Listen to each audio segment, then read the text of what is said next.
Well, good evening, everyone. Welcome to the Aligning with Success call here on September, 19th or 18th? 18th. 18th, September 18th. I have a sort of a mental dump that I want to do here today because I just got back from Atlanta.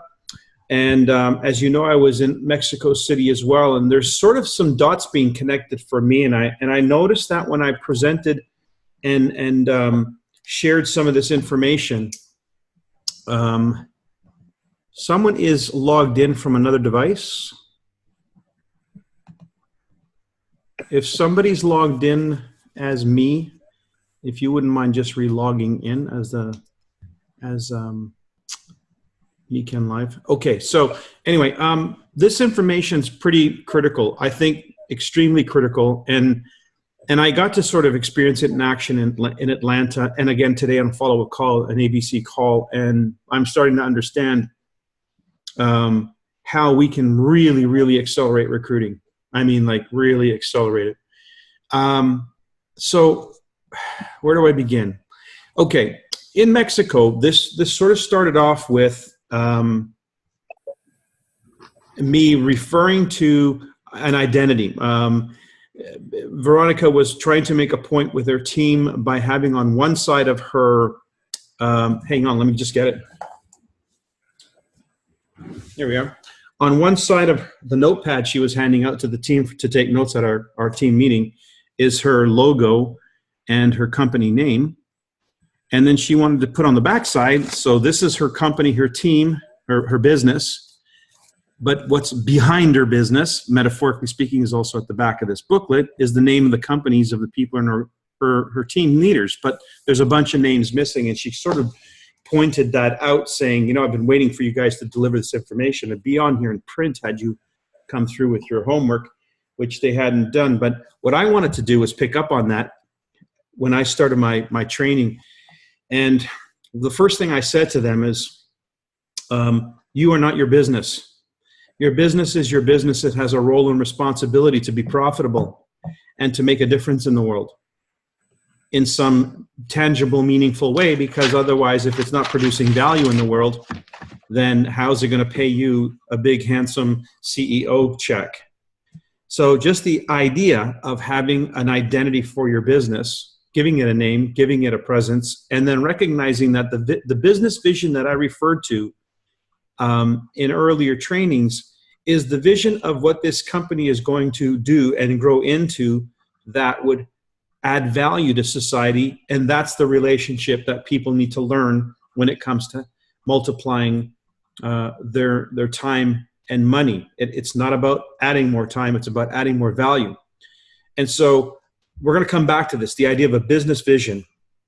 Then I said, you, on the other hand, as the CEO of this company, well, you have certain roles and responsibilities as the CEO of this company to do the things that are necessary for that business to be enterprising and successful, which is learning how to tell the story, learning how to duplicate yourself at the various ranks, etc. So I often refer to this chart that shows on the vertical axis successes in the business, and on the horizontal axis the rhythm of the business in terms of timing, your roles and timing. So it's known as the rhythm of the business chart. Anyway, I bring that up because it started the conversation about identity.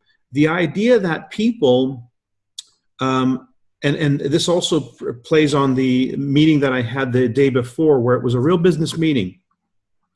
And what was being shown there was a business meeting and a business idea that people could either relate to or couldn't. What I mean by that is professionals want to be in an environment where they see other professionals. And it's important that we create an identity where people can identify with what we're doing. And this is all going to come back to our business vision and how we convey and communicate all this information, because I'm finding myself, I may be doing this on purpose, or I may be doing it just because this is what I'm finding necessary. It's almost as if every ABC I'm coming into, whether it's live and in person with somebody they're introducing me to, or it's on the phone, the first thing I'm finding myself asking or responding to are questions. I'm either asking them questions or responding to something they're asking me that gives me an indication which Niken they're talking about. Are they talking about Niken the real estate company? Are they talking about Niken the franchise company? Or are they talking about Niken the fast food provider? You know, the hamburgers and French fries. And it's so important, I'm finding, that I get that information first. Because it seems that the majority of people are being taught that through osmosis, through the method in which they're being introduced, that Niken's a hamburger company, meaning magnets and water and whatever products, or that Niken is, you know, a network marketing company or a franchise-like company, direct sales type company. And I'm finding, oh my God, like, no wonder people are having a tough time recruiting the people we're looking to recruit, because they're presenting Niken in a certain way, in a certain context, that is not very appealing to somebody who already has a strong sense of self-worth and a strong identity. And so there's a real identity crisis that we put somebody in when we ask them to join our business, when we don't present our business in a way that elevates them, that makes them want to be part of our business. So for instance, if I go out asking somebody or telling somebody I'm here to help them, and I point out all the flaws in the way, by virtue of pointing out what they need help in, then I'm sort of putting pressure or spotlight on what's wrong with them or what's wrong with their life. That's kind of a negative vibe. And so already we're putting them on a defensive. This is subtle. It may be not so subtle, but energetically speaking, what we're doing is we're creating a situation that's not extremely, you know, they're going to lean back from that conversation and say, okay, what do you got? What are you selling me or whatever, in their subtext or in their unconscious mind. But if I go out and ask somebody for their help, because I see certain qualities and attributes in that person as a person, then they're going to lean forward into the conversation, because now they're being recognized, identified as somebody who could potentially contribute to something significant, provided I can demonstrate that whatever it is that I have in mind is significant and worth investigating, and where it's a big enough play, it's a big enough game that there's more than enough opportunity for me, for them, and for everybody else that we might want to include in this. So you can see where I'm going with this. If I'm interested in drawing people into this as a business, then I want to ask for their help and put a spotlight on all the reasons why I think they are the kind of person I would want to ask for that reason. I would then need to go further into that by demonstrating that the vision that I have or that I'm part of is big enough that there could be a big win, not just for me, not just for them, but for a lot of people, that there's value going to be added, like in a big way, in a significant way, that could literally change lives, that could start a wave, that could start a movement. And I might be bouncing a little all over the place because I've been trying to convey this information in so many ways in the last 48 hours. So the idea then of establishing the fact that the person may, whoever you're in touch with, however you've communicated it, or whoever you're getting on the phone with in an ABC, the first thing you need to ask yourself is this person seeing Niken as a franchise, as a hamburger stop, or as a real estate company, the metaphor of McDonald's? I think it's super, super important, because once we establish that, then I explain it. So what I found myself doing was saying, okay, so for instance, one fellow, I explained this, and he said, fast food business. And of course, in fact, the guy just texted me. How ironic is that? So I said, all right, well, and then I showed him the McDonald's platform. And then I said, it's the real estate company. That's the big price. That's the big prize. And I'll tell you why I said this, because this guy has got so much potential. He's a millennial. And I see him, putzing around with this. He wants to do this, but he doesn't know what it means to do this in a way that's appropriate, in a way that he should be taking on in a way that he can connect and identify himself as literally the forerunner of this movement. Because quite frankly, the millennials haven't been touched. And that's one of my business arguments when I'm presenting to these young guys. I said, I am the last of the boomers. I've spent the last 25 years of my life marketing to the baby boomers. There's a whole generation called millennials, or everything from them up to the baby boomers, who know nothing about this. It's a blank slate. It's an opportunity waiting to happen. So somebody's going to take that on. Somebody's going to be responsible for making that happen, and many millions are going to be earned in the process. See the picture I'm painting? It has nothing to do with the fact that Nikan's been in business 42 years or in North America 25 years, because in the market that we've touched, that we've penetrated, the baby boom population, we've only penetrated about 1.5 to 2% at best of that market amongst ourselves. But who's gone on and moved into the next market? That's the opportunity, laying in wait for that next generation. So I'm presenting a very strong argument for why the opportunity is still fresh in the baby boom market, but why it's absolutely virgin territory in this next demographic as the millennials. Because they need to see that there's an opportunity for them to do what we've done, or what some of the bigger players have been able to manage in our tenure with Nikan, that they have that available to them to do as well. Okay, so I'm telling him this, the lay of the land, that this is the real estate version of the story. Do you want to hear that part? And he's like, yeah. Okay, so what is it that we really sell? What is it that we really focus on? The products are an absolute necessity if you're going to have a successful franchise. You know, if it wasn't for McDonald's having great predictable meals, it's not the best meal. It's just the most predictable meal. That's what they're selling. And then the franchise is so streamlined that pretty much anybody can come in and learn how to operate it and turn a profit. That serves the bigger picture. The bigger picture is the McDonald's Corporation can then, through that mechanism, acquire land and real estate, become a real estate holdings company, largest in the world kind of thing. So in the Nikan business, it doesn't even matter what the products are. The products are products. They just are the means by which the franchise can operate. The franchise, if it's a good system, if it's scalable, low cost of entry, easy to get involved in, scalable, such as Uber, talk about a scalable company. They figured out a little turnkey operation where a person can turn on a cell phone, drive their car, and make money. And because it was so scalable, being on the internet, they could expand exponentially and in a matter of 5 years, take over the world of taxi. Scalability is a huge comment, a huge point if you're going to present a business argument for why Nikan, especially to a millennial, is a good thing, because it's scalable. We can use all the technology of today, being social media, online, etc., to create scalability, where now a little business can become a very big business in a very short period of time because of that leverage and compounding and scalability. Again, I'm dropping different points. So I'm telling this guy all this stuff, right? And I'm seeing his eyes light up, and he's recognizing, yeah, that sounds really exciting. I said, so the big ticket here is the difference that we can make. The impact that we can make in changing a generation from a trajectory where we know, statistically speaking, they're going to die of a heart attack or some kind of heart disease or cancer.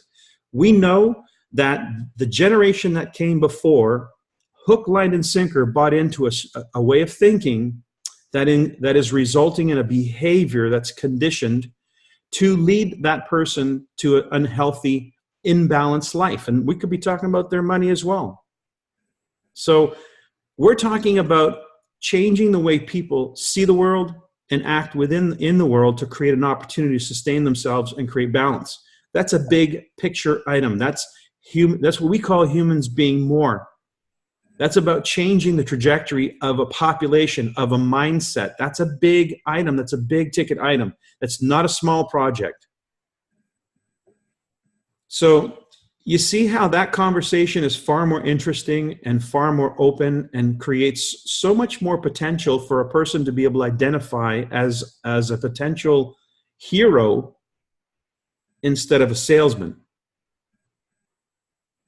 What would you rather be? A salesman or a hero? Regardless of what you've been before, doctor, lawyer, whatever. You see, that's what I'm talking about. I'm talking about appealing to their sense of self-worth, their identification for who they are, what they've been, what the dues they've paid. And it's got to be something that's a step up, not a step down. That's what needs to be painted. If you want to attract people to join a cause, people will work for a cause 24/7. And so that's what they need to see this as if you're going to create a movement and momentum. If we're going to create momentum in terms of recruiting, it's not going to be by selling product. It's not going to be by selling the franchise.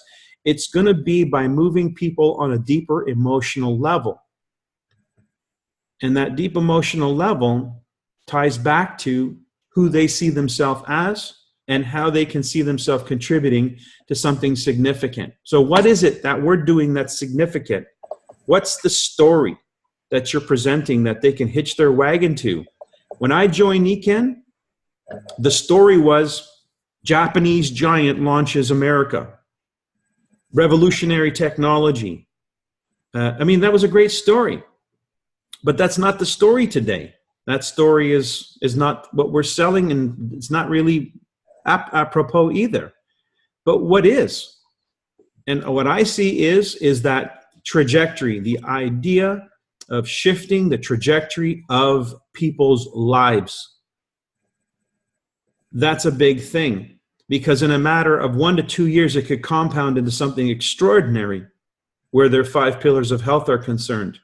It could make an influence. And by the way, that's the other word you want to remember, influence. What people want is to be influential. They miss their chance at being in Hollywood. They miss their chance at being a rock star. They miss their chance at being a doctor or something. I don't know. They miss their chance to save the world or join the United Nations. They miss their chance to be a preacher. I don't know. There's a lot of people who are right now just passing time in what they're doing the best they can. But in their mind's eye, they know there was something waiting for them and they kind of missed it, or still hopeful that maybe it's out there. Let's inspire that. Let's ignite the passion in that person that this is it. This is a chance for them to be a mover and a shaker. This is a chance for them to influence change, a significant change that's worth having. It's got to happen if we have a chance at sustainability in terms of well-being. So again, so when I explain the big picture to this young guy, he's just all over it. Now he sees himself not as a typical blue-collar carpenter. Now he sees himself as potentially a forerunner, an agent of change to a new generation with a message. This guy's got a message to take out to the world. It's not the same as if you got this waterfall. Now, let's fast forward the conversation. He has a guy show up at the meeting that I'm finishing. Literally 5 to 10 minutes before I'm finishing this meeting, I'm doing a little business presentation. The guy shows up, young guy, and he's sitting there on his phone most of the time, so I don't know what he heard. Probably not much. But he sees the products on display. He hears me talking gig economy and stuff like that. I got to get my suitcase and get out the door so we can get to the airport. So as I'm dragging my suitcase and Peter's taking me to his car, we're having this conversation with this guy. So the first fellow who I had a conversation with invited a second fellow. And it's the two of these guys that I'm talking to on the way to the car. We get to the car. We're outside the parking lot. And I say to the guy, the person's person, the guest who's there for like 5 minutes who hasn't heard much, what did you hear? I asked him, what did you hear? First question, I need to know what they think this is. So he starts telling me what he thinks this is. Is this like, this network marketing and you did it, I've got a lot of people in Ethiopia, they could really use that water product. So, here we go again. So I said, hang on a second. Are you familiar with McDonald's? Yeah. What business is McDonald's in? And so we start that whole thing again. Lay the foundation for, you're looking at Nikken as potentially a way to distribute products to Ethiopia. I said, you know what? There's a lot of Ethiopians in America. You don't have to worry about going to Ethiopia if you want to sell products to Ethiopians. There's 1 million of them over here, so you don't have to go very far. You could start that way. Or we could look at the big picture here. And so now he's interested. What do you mean the big? So what's the big picture? I said, okay. So if you understand this concept of McDonald's, there's a concept here. We have great products, no question about it.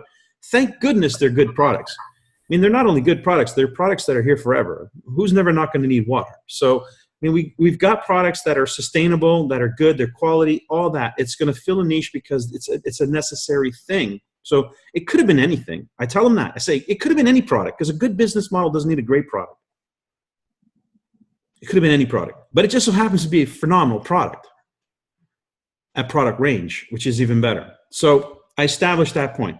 I said, we have a franchise model that actually has leveraged the best of, and this is what I say, the best of network marketing, the best of direct sales, and now the best of e-commerce all combined in a hybrid model. So now what they think they knew it was, now they don't know if they know what it is. They just know they've never heard that before. They've never heard that combination before, but they know it sounds interesting because if it's the best of network marketing, it's the best of direct sales, and it's the best of e-commerce, wow, okay, that's cool because all of those things seem to be good and work. And okay, so I established the franchise as that. I said, but what we're looking for right now are people who see a bigger picture. They recognize that society is moving in the wrong direction. We're in so many ways. Financially, the statistics are dismal. Health-wise, no better. And if we're going to change that, especially with the next generation, we got to give them a new platform. There's got to be a new platform for them to be able to experience the kind of life that they want to experience that is non-traditional. Traditional, we know where that leads. So now I'm starting to have the conversation of the big picture. What we're looking for is people with influence, people who want to make a difference and impact other people through their influence. Now, if this young kid has any ambition at all, and I'm telling him that's what I'm looking for, he's going to want to be that guy. Well, it turns out he probably is. So here's what happens next. I say, so given everything you've heard, who of all the people you know do you think I should be speaking with next? Okay, remember, this guy's had a 5-minute window to hear something about Niken. He knows so little about it, and now all he knows is conceptually what we're talking about, but it's a business idea and it's big. And I'm running off to the airport, and so I say to him, of all the people you know, who do you think I should be speaking to next? He says, well, I know a few people. I said, just give me one name. And he said, well, this pastor, and then he starts speaking out loud. This pastor, he's really influential in the community. He's very influential among my Ethiopian groups, and they network through their socially through their religion and so on and so forth. And he says, and they have a lot of influence and they cover a lot of geography. And I'm just listening to this guy give me a business plan. So I turn to Peter. I say, Peter, that's your next conversation. As an A, I tell the A, that's who you need to speak to next. So already we've got this guy who's in Niken, who's floundering, brings this other guy who has 5 minutes of information, who's now led us to another guy who I had an ABC call with today. Now, most people would have stopped with the first guy, maybe got to the second guy, but what would that conversation have been about? The water product, right? Oh, yeah, and well, Niken's not doing business in Ethiopia right now, but there's a lot of good things that you can do with the water product, and it would have been a whole conversation about how they can sell water systems. And missed the entire show. Instead, we didn't go down that path. We took it to where it needed to go to see if this is where this cat wants to fly. And when it resonated with him and he mentioned somebody, because I drew that name, I asked him, okay, now you've heard what you've heard. Who do you think of all the people you know that could influence this situation I'd be speaking to next? Boom, he gives me the name. Said, Peter, that's your next guy. That's the guy we had a conversation with today. And holy cow, these guys have it together. This guy's laying down a social media combination with a rhythm of the business strategic event portfolio where they're going to do online, live, the whole combination. Tonight he's putting that plan together. He's going to present it to me. I don't know this guy. I never met this guy until this phone call. Would I have ever gotten to that guy? You see how fast it could happen when the conversation is steered correctly in the bigger picture? What are we looking for? We're looking to make a difference. We're looking for influence. We're looking to create influence and to attract influential people. The products will that conversation will happen. It's not the first conversation I want to have. So, and not only that, but by asking that question, now that you've heard what you've heard, of all the people you know, who do you think my next conversation, I should be speaking to next? I didn't say you should be speaking to. I should be speaking to next. And he pulled up a name. That's that thing that Luis Casuga was talking about in Mexico, how by one name, you can generate another name and get to another name and get to another name. You can drill down an organization, get 3, 4, 5, 6, 10 generations in a matter of a day or two. This guy on the phone today, he said a group of 10 to 12 people we could do this week. Wouldn't you like to have some people like that in your downline? You can. It's just the conversation has to be the right conversation. And if we keep going back to the product conversation or even the franchise conversation, we're going to miss the opportunity to inspire the conversation we really want to have and draw the people that we really want to draw into this business at a speed that makes it become frenetic, exciting, momentum. So I'm not sure what else I've covered or needed to cover. It'll come out in this, whatever dialogue comes back and forth between us right now. But hopefully this has got something going in your mind. I also had this conversation with Gary Bolton, who was also speaking in Atlanta, and he was going to be talking about internet marketing primarily. And when I had this conversation with him, again, first thing I had to do is, you ever heard of McDonald's? And I went to that whole story and explain, what are you seeing when you see Nikan? What are you sharing? And then we got to the thing, and he's like, cause. Oh my God, you're right. Cause. People go crazy for a cause. They really, that's what, and I could just see it in his eyes. His eyes were like this big. And then he got up to speak, and immediately he was bringing the whole concept into his talk about cause and so forth. Cause. What is our cause? Our product and our business opportunity, that is the mechanism. What is the cause? What's the intention? What's the big picture that people can wrap their identity into and not feel like they're taking a step back in life, but actually taking a step forward in life, being a change agent, being somebody who can make a difference and influence a situation, potentially influence a generation.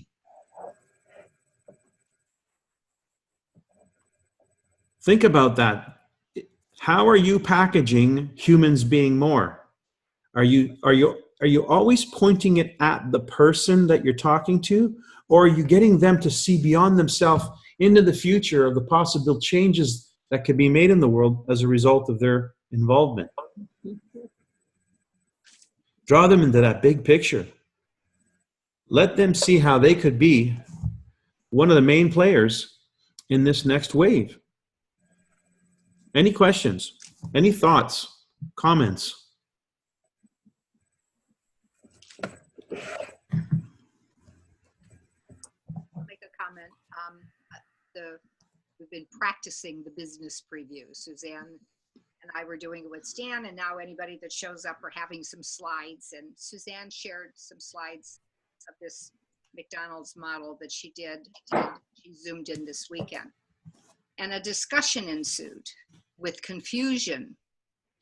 And so perfect law of attraction here of segueing into this. So Stan, you had some comments. There were probably, we had 10 that are on here now, a good many. that were on that previous call. So it's refreshing to hear the clarification, Mike. And I think that one model that you put on a slide on launch partners, I actually had it in my book, and it's been frustrating. It really has been frustrating of how to present that. So you just explained it very well tonight of how to present that. So thank you. And I just wonder if anyone else, we just finished a discussion, Suzanne or Stan, Dee, the people that were on, Sue, Gruber. Anyone want to comment?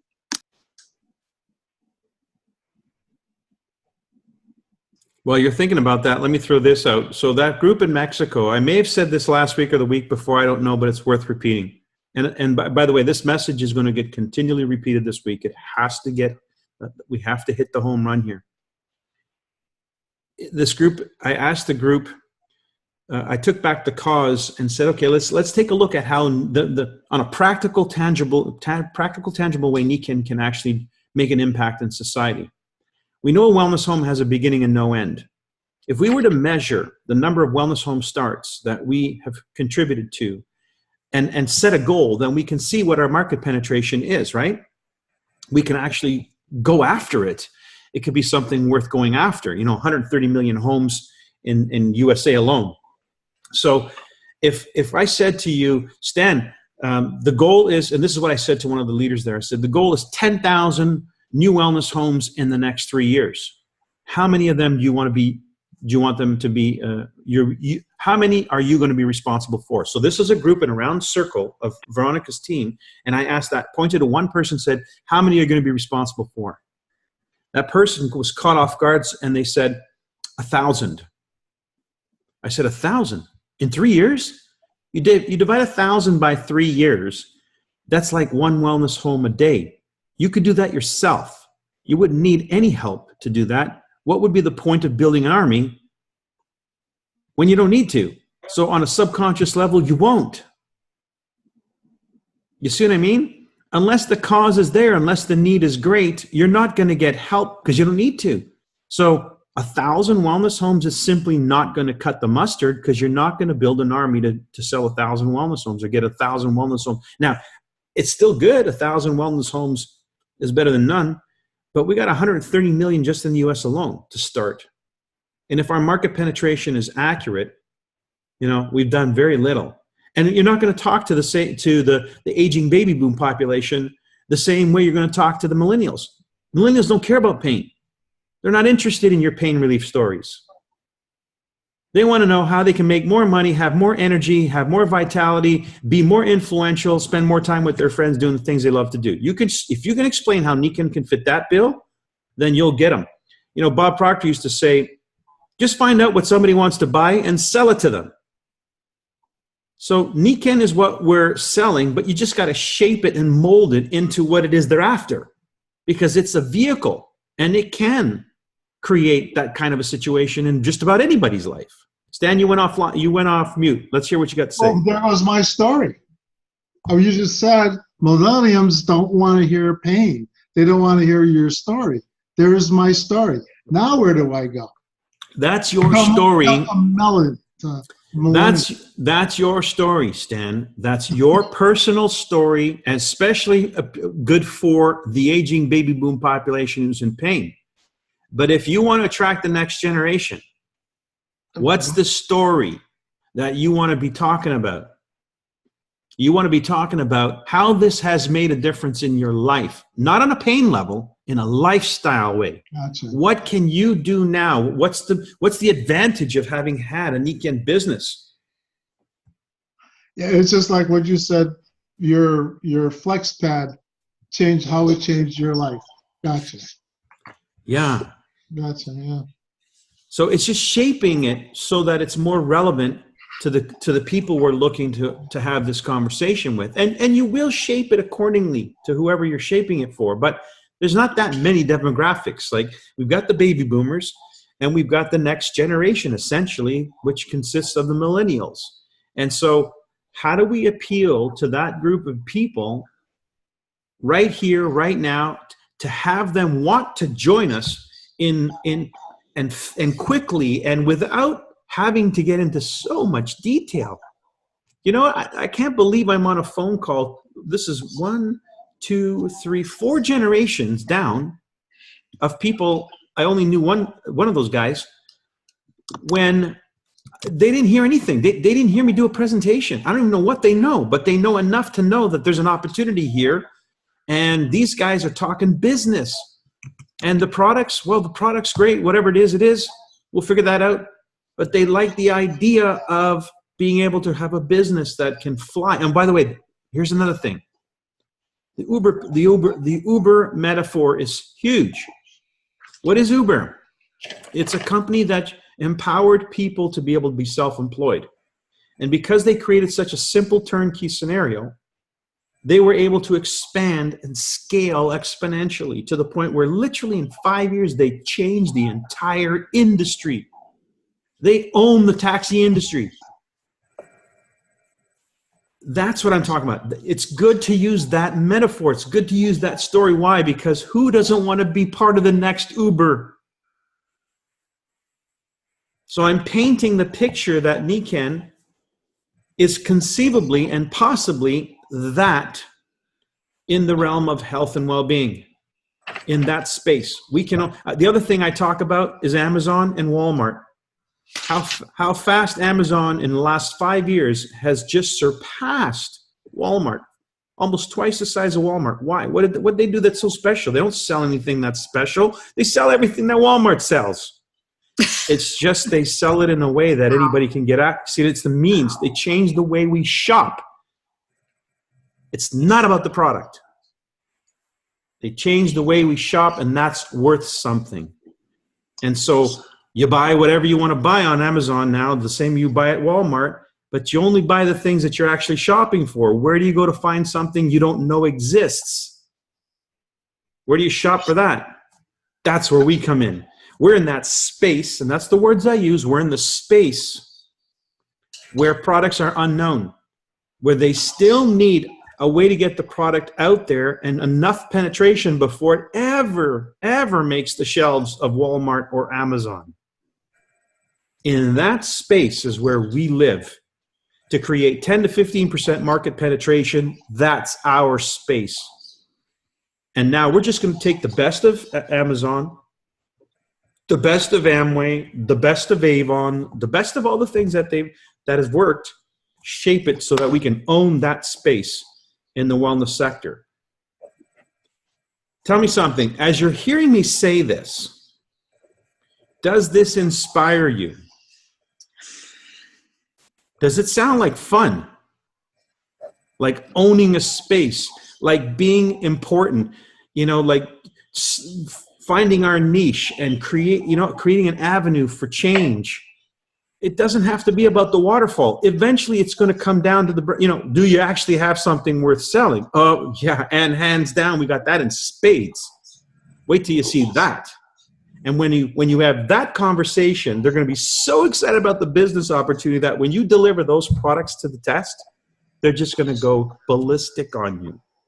Because now they know, holy crap, they got a real winner here. They got real stuff here. It's like, it could have been anything, but it just happens to be amazing. So it's just learning how to shape the message so that we're not selling hamburgers. And that's what's going to draw people to us. And then ask that question of everybody you meet. Given what you've just heard, now that we've had this conversation, who do you think I should be speaking to next? So can this be a breakout session in Texas, or is this? Hey, listen, guys, I'm open to everything and anything. So I'm not the one doing the agenda in Texas. That's Rick. So if you feel that this is something that ought to be out there, let him know. I'd be happy to do a session on Sunday. I know he's doing one, but I kind of need my space in order to be able to do what I do. So I may have something following his session. You realize, Mike, we're all going to be lying awake tonight thinking about what you've just told us and how we can utilize it to better advantage. Well, this is recorded, so don't hesitate to review it and share it. But I felt so excited about what I was seeing happen, and it was just coming like lights were going off inside of me as I was watching lights go off inside of everybody else. So again, just to recap, first thing I want to know is, what does this person think this is? Then I reshape their understanding of it using an analogy, the McDonald's analogy, the Amazon analogy, the Uber analogy. And then I take them to the higher ground. And the higher ground is making a difference, influencing a generation, influencing lives by the multitude. You know, what occurred to me was, we were there in Atlanta. What occurred to me was, who's that reverend that's got about 50,000 people a week going to his church? Joel Osteen. Joel Osteen. Here's a guy who pumps it up, 50,000 people a week to listen to that message of prosperity, whatever it is that he's selling. That's what he's selling. So that's what he's selling. And you know, the more you give, the more you get. That's how that message goes, right? And so look at the money that's generating. Now, I couldn't do that myself personally, but let's just look at the facts. The facts is, this guy doesn't have a product to sell. He has an idea to sell, and he's selling it. 50,000 people a week are filling a stadium to hear him sell them on the idea. And we have trouble getting people to a wellness preview? What is wrong with us? We actually have something. Nothing's Michael? wrong with us. We just need to tweak what we already know. And It's our focus. Our focus needs to be humans being more. Yeah, I want to fill a stadium. I do. I want to fill a stadium of people who have embraced our message and who feel like it's important for them to contribute to influencing and spreading that message. And So- it's so needed. You know? Yeah. And by the way, so remember, I'm just recapping again. What I did was I stopped them in their tracks. When I learned that what they thought it was the lower part of the spectrum, I stopped them, rephrased it, and found out, do they want to spend some time in the higher ground here? And when they do, that changes the game. That all of a sudden the energy of the conversation changes, their excitement changes, and that creates the space for me to say, now you can be one of those people who make the difference. You know people like that. Of all the people you know, what one person? And so now I can start networking. Then it can move extremely quickly that way. And at the end of the day, are they going to get access to the products? Yep. Are they going to learn about our business system, et cetera? Yep. All that's going to happen. But that's not why they do what they do. And Mike, to clarify, because I'm listening and thinking about the last conversation, the last meeting, and it doesn't mean that you don't need the franchisees and that you don't need the customers. That's what makes it up. But what we've had difficulty doing is attracting those 3 leaders that can lead to the other 3 leaders. So 3 leaders will lead to 3,000 other leaders. Okay, but that's what we haven't focused on. Right. And by the way, if you focus on the team, you will get all the other components of it. Right? If you focus on finding leaders, my strategy for breaking silvers was never to do the volume. My strategy for breaking silvers was to find leaders. Because in the game of finding leaders, you're going to expose a large number of people who, some will become customers, some will become consultants.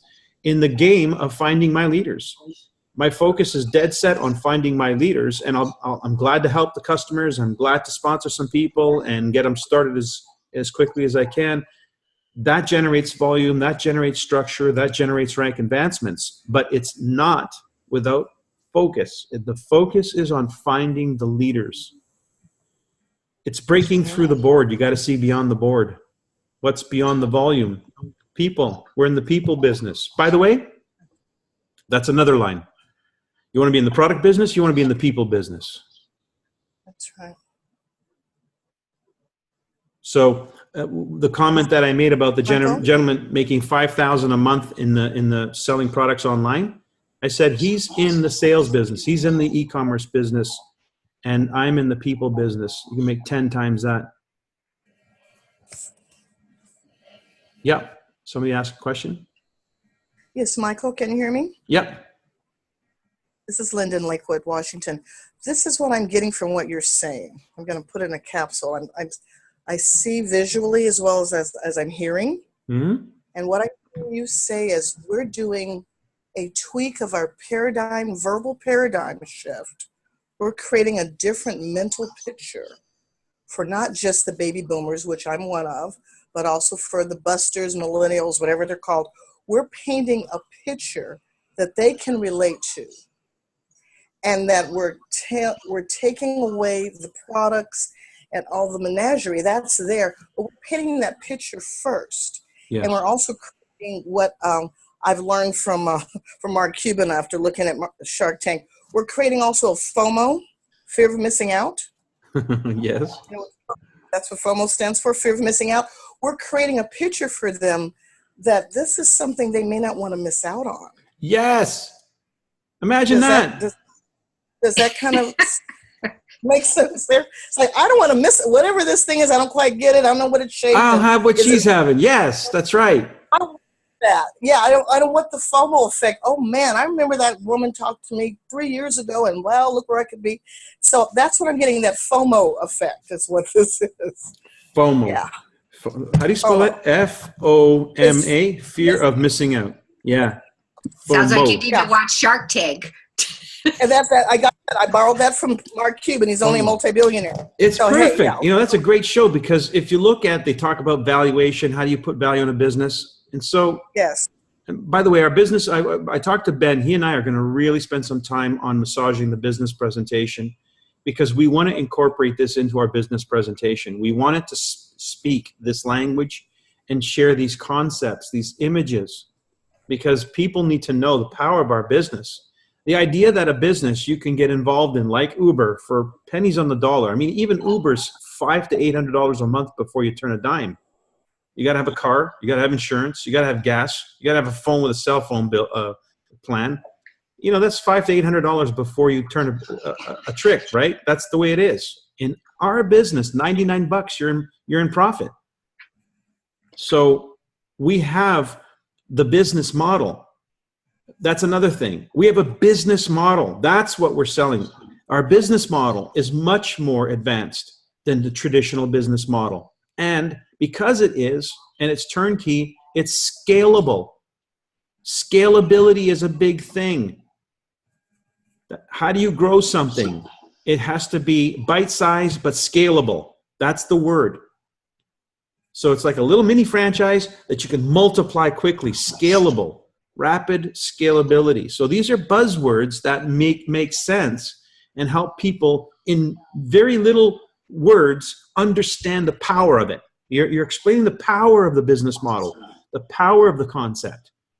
And when they find that, when that's the message, when it's about the power of the idea, not so much the idea, but the power of the idea, the potential for change, the potential for earnings, the potential for growth, the potential for all the benefits that we have, the potential for making an impact on a large scale. Even for somebody who's not accustomed to being a big player, they have that potential now because of the model.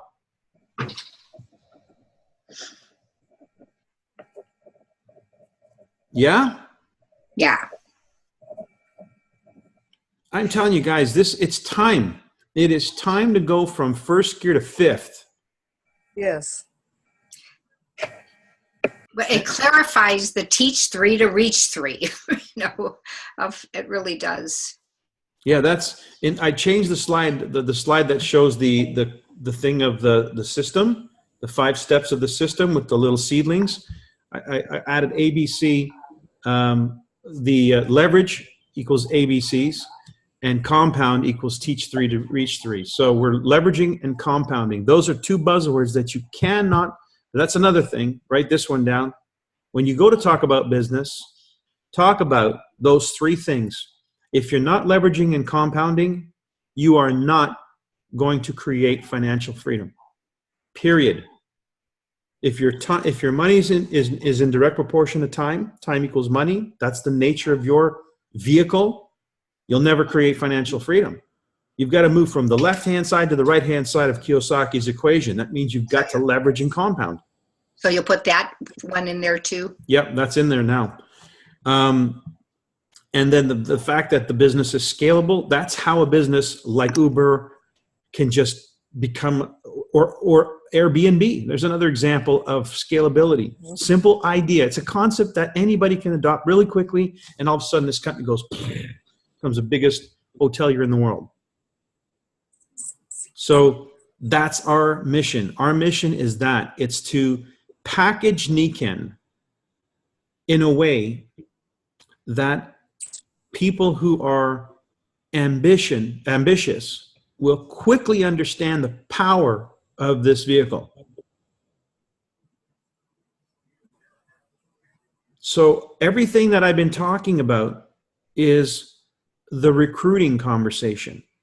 And you can shift the conversation you're in to the recruiting conversation just by asking the question, what is it that you think this is? Tell me or just listening to what they're asking you. When they start asking you, can I sell this on the internet?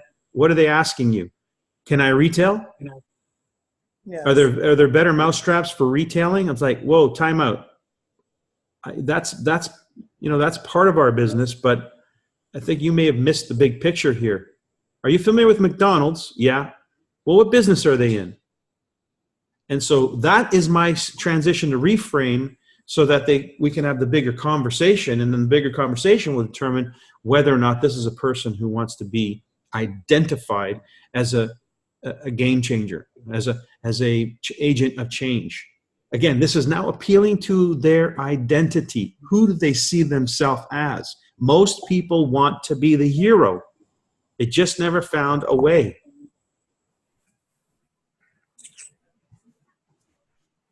This is excellent, Michael. Awesome. Well, it's a long call, but hopefully one that you'll feel worth sharing and getting out there. And by the way, just put it to work. I tell you, I was so amazed when I saw how fast a person can change. And I saw it again today, and that's just what I'm noticing. I'm noticing that when you have the right conversation, you don't really have to spend too much time mired in the minutia. Get to the bigger picture, the power of the idea, and then thanks, Laurie. And then the rest will be filled in as the need to know. Okay. Well, with that, guys, I will be hosting tomorrow's leadership call. Ben will be on the road, so I'll see you tomorrow. Don't be surprised if you hear the same message somehow repeated, but a little bit differently. So thanks for joining us tonight. Please do Thank you. repeat it. Please do repeat it, Mike. Thank you. Yeah. All right.